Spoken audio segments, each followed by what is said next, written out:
come hang out? New day. Vegas, huh? Everyone loves to say Tony Soprano preyed on a helpless addict. But what if Davey Scatino was the real con man, and Tony just played him better? Among the Sopranos' gallery of moral degenerates and deluded strivers, Davey Scatino stands out not for villainy, but for a more pedestrian kind of rot. The small suburban failure disguised as a victim. Our kids go to the same school together.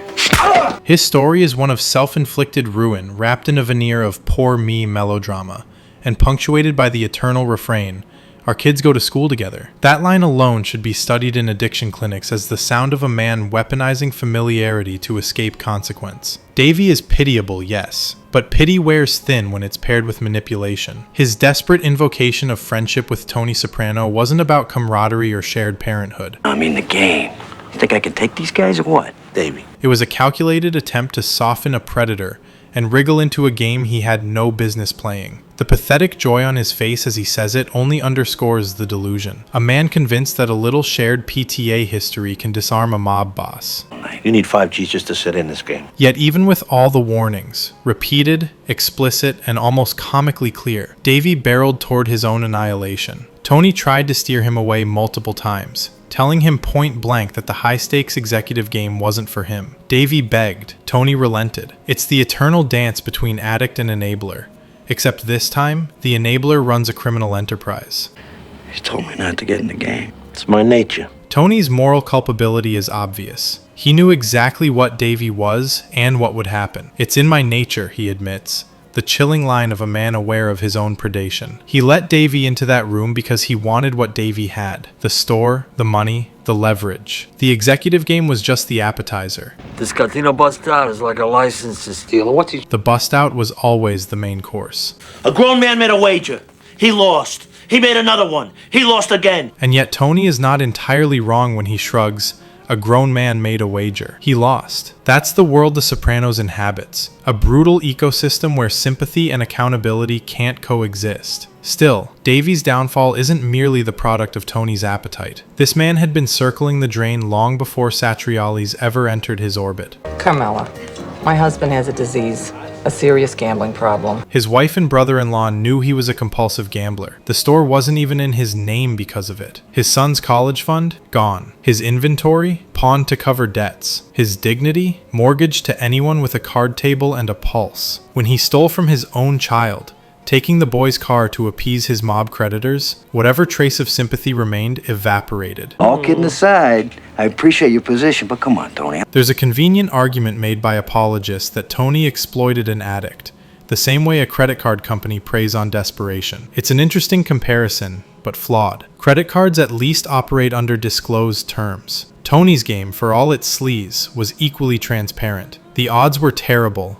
the interest brutal, and everyone knew it. Davey walked into that hotel room with his eyes wide open. He wasn't deceived. He was hopeful, and that's far worse. Davey's so-called friendship with Tony was never real. It was transactional from the start. He imagined that their kids shared school, their suburban overlap, somehow elevated him above the rules that governed lesser mortals. Tony, of course, saw right through it. Men like Tony can smell weakness like blood in the water, and when Davey started circling the game, Tony's instincts did the rest. Once Davey lied to Christopher, claiming Tony had authorized another $40,000 while Tony slept, the farce was complete. The store was gone before the cards were even shuffled. Hey, Rich, that envelope's 2C shy.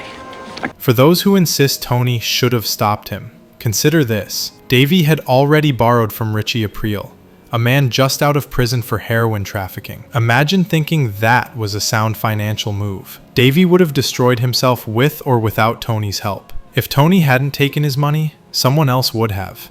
And likely his limbs, too. Tony's intervention may have been cruel, but it was efficient. The tragedy and the genius of Davey Scatino's arc lies in how familiar it feels. He's not some larger-than-life gangster or scheming mastermind. He's the guy next door who believes he's smarter than his vices. A man who treats addiction as a bad streak rather than a disease. It's just a stutter step. Like I said, it's no biggie. It's just a stutter step, he tells himself. A gambler's euphemism for denial. He convinces himself that the next hand will save him, that the hole can be filled by digging faster. And when the collapse comes, as it always does, he looks outward for blame. Tony was evil. Richie was cruel. His wife was nagging. The world was unfair. The mirror remains untouched. Davey is the embodiment of the man who confuses consequence with victimhood. It's tempting to feel sorry for him, and The Sopranos masterfully encourages that instinct, until it doesn't. The show lures you into empathy, then reminds you what kind of man you're empathizing with. One who gambled away his son's future, lied to his friends, and leveraged his own family ties for self-preservation. In any other show, he'd be the comic relief that gets his comeuppance. In The Sopranos, he's a cautionary tale about the quiet, everyday ugliness of addiction and self-pity. Even Richie Aprile, that unhinged relic of mob sadism, showed more principle in his dealings. He warned Davey not to borrow more, recognized the futility of squeezing a stone. Tony, on the other hand, simply squeezed faster. They were two predators with different feeding habits. Richie patient, Tony efficient. But Davey was the same wounded prey. You should come hang out. New day. Vegas, huh? By the end, when Tony delivers that cold, dismissive Vegas, it lands like a eulogy for a man who's already spiritually dead. Davey disappears west, rumored to be rotting in some mental facility near Vegas. A fitting purgatory for a man who mistook gambling for destiny.